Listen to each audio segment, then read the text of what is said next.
Hello guys, hello, कैसे हैं आप लोग गाइस। न्यू वीडियो में आप सबका स्वागत है गाइस। इस वीडियो में आपको बताने वाला हूं कैसे आप इंडिया में रह के जापान के लिए स्टूडेंट वीज़ा अप्लाई कर सकते हो, वो भी जापानीज लैंग्वेज सीखने के लिए। तो गाइस, सबसे पहले तो भैया मैं आपको एक एडवाइस देना चाहूंगा कि किसी भी एजेंट के चक्कर में ना पड़े, क्योंकि एजेंट जो है ना भैया बहुत ज़्यादा चार्ज कर लेता है और ऐसी तैसी हो जाती है, बहुत पैसा ले लेता है। पंजाब में तो हद मचा रखी है। ठीक है, तो एजेंट के चक्कर में हम ना पड़े। जो इजी तरीका और जो ऑफिशियल तरीका वो मैं आपको बताने वाला हूँ, बहुत सही तरीका। कोई कोई भी मतलब रॉकेट साइंस नहीं है इस चीज़ में, तो मैं आपको बताने वाला हूँ। तो सबसे पहले जो आपको रिक्वायरमेंट चाहिए होगी ना, वो चाहिए होगा भैया पासपोर्ट का। वो तो बच्चे बच्चे को पता है कि एक कंट्री से दूसरी कंट्री ट्रैवल करने के लिए आपको पासपोर्ट चाहिए होता है। लेकिन वीज़ा के लिए, जापान में आप वीज़ा लेंगे तो उसके लिए आपका जो पासपोर्ट है ना, उसकी जो वैलिडिटी है कम से कम 2 से 3 साल की होनी ही चाहिए। क्योंकि जो आपका वीज़ा होता है ना, वो 1 या 2 साल का आपको मिलता है। तो वीज़ा की पासपोर्ट की जो वैलिडिटी है ना, वो 2 से 3 साल की होनी ही चाहिए। ठीक है, अब भैया आप कैसे अप्लाई कर सकते हैं? तो सबसे पहले ना आपको गूगल सर्च करना है और उसमें सर्च करना है कि Japanese language schools in Japan. तो बहुत सारे जापानीज लैंग्वेज के जो स्कूल्स हैं जापान में वो आ जाएंगे। तो मेरी बात माने, एक एडवाइस और है कि जो भी आप स्कूल सर्च कर रहे हैं वो टोक्यो और चीबा में सर्च करें। क्योंकि टोक्यो चीबा में जो आप पार्ट टाइम जॉब करोगे ना, यहाँ पे जब आओगे तो ये तो है नहीं कि सारा खर्चा आप बहुत कम होते हैं, ऐसे बहुत होते हैं कि आप सारा खर्चा अपने मम्मी पापा से मांगते हैं। लेकिन ज़्यादातर जो यहीं पे कमाते हैं और यहीं पे मतलब इन्वेस्ट करते हैं, घर से मतलब पैसा नहीं लेते हैं।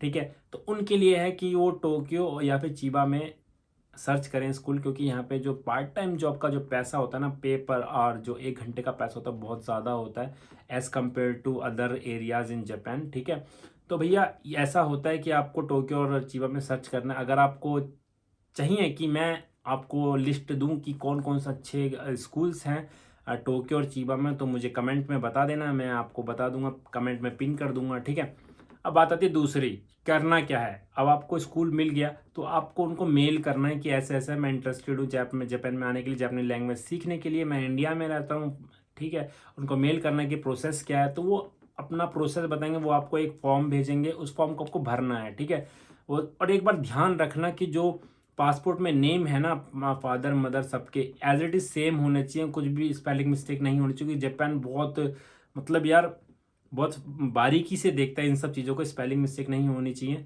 ठीक है, सब कुछ होना चाहिए। और उसमें जो मेन चीज़ आती है ना, वो आता है फाइनेंशियल सपोर्ट का, मतलब फाइनेंशियल गारंटर कौन होगा।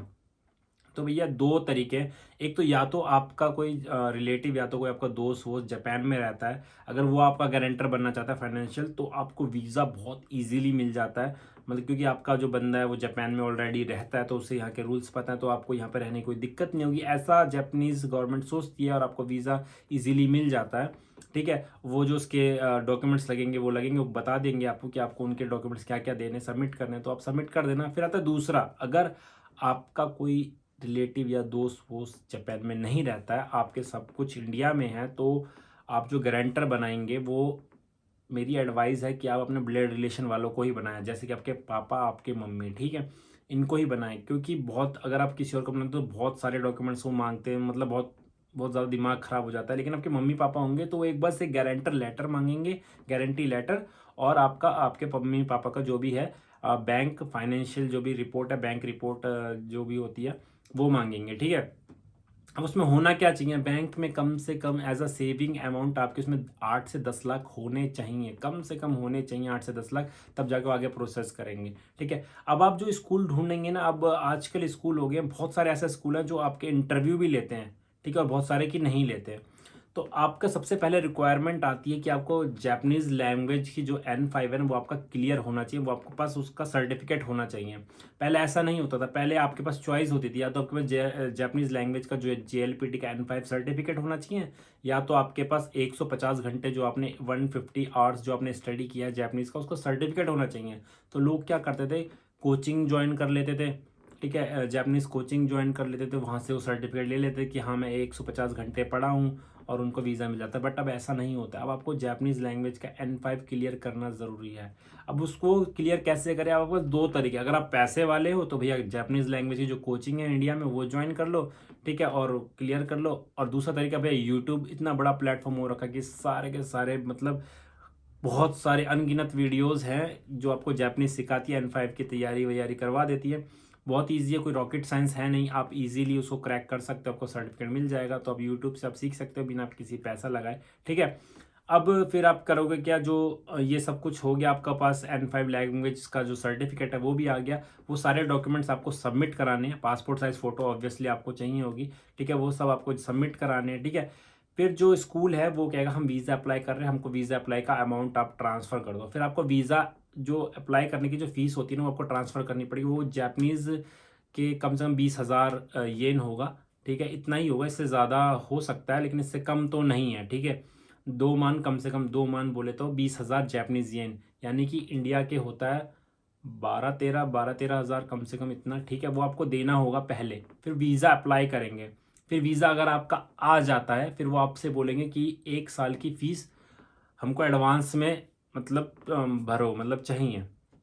कुछ कॉलेजेस सॉरी, कुछ कुछ स्कूल्स होते हैं जो 6 मंथ की फ़ीस लेते हैं, कुछ होते हैं जो पूरे साल की लेते हैं। तो भैया वो डिपेंड करता है स्कूल पर वो कितनी फ़ीस लेंगे, ठीक है। तो आपको फ़ीस देनी है उनको, तब जाके आपको वो वीज़ा हैंड ओवर करेंगे, फिर आप यहाँ आएंगे। फिर आपका 1 साल आपको कोई झंझट नहीं है, 1 साल आपको फ़ीस नहीं भरनी है। फिर आप 1 साल अपना पार्ट टाइम जॉब आपको जैसे लगना है लगो और कमाओ, और फिर दूसरे साल का जो है वो भरो अपने धीरे धीरे करके। ऐसे होता है, कोई बच्चे के ऊपर बर्डन नहीं पड़ता कि पैसे कहाँ से लेगा, क्या करेगा क्या नहीं करेगा। तो इसीलिए वो एडवांस में 1 साल की फ़ीस ले लेते हैं, ठीक है, बिना किसी एजेंट के चक्कर में। मतलब बहुत ईजी तरीका है, तो आपको ऐसे करना है, ठीक है। अब लोग पूछेंगे कि भैया जापानीज़ लैंग्वेज सीखने के बाद क्या जापान में जॉब वॉब मिल सकती है इजीली। तो गाइज मैं आपको पहले बता दूं, जापानीज़ लैंग्वेज द बेसिक, मतलब बेसिक होता है। आपको कहीं भी जॉब चाहिए होगा ना तो आपको जापानीज़ लैंग्वेज चाहिए ही चाहिए होगा जापान में।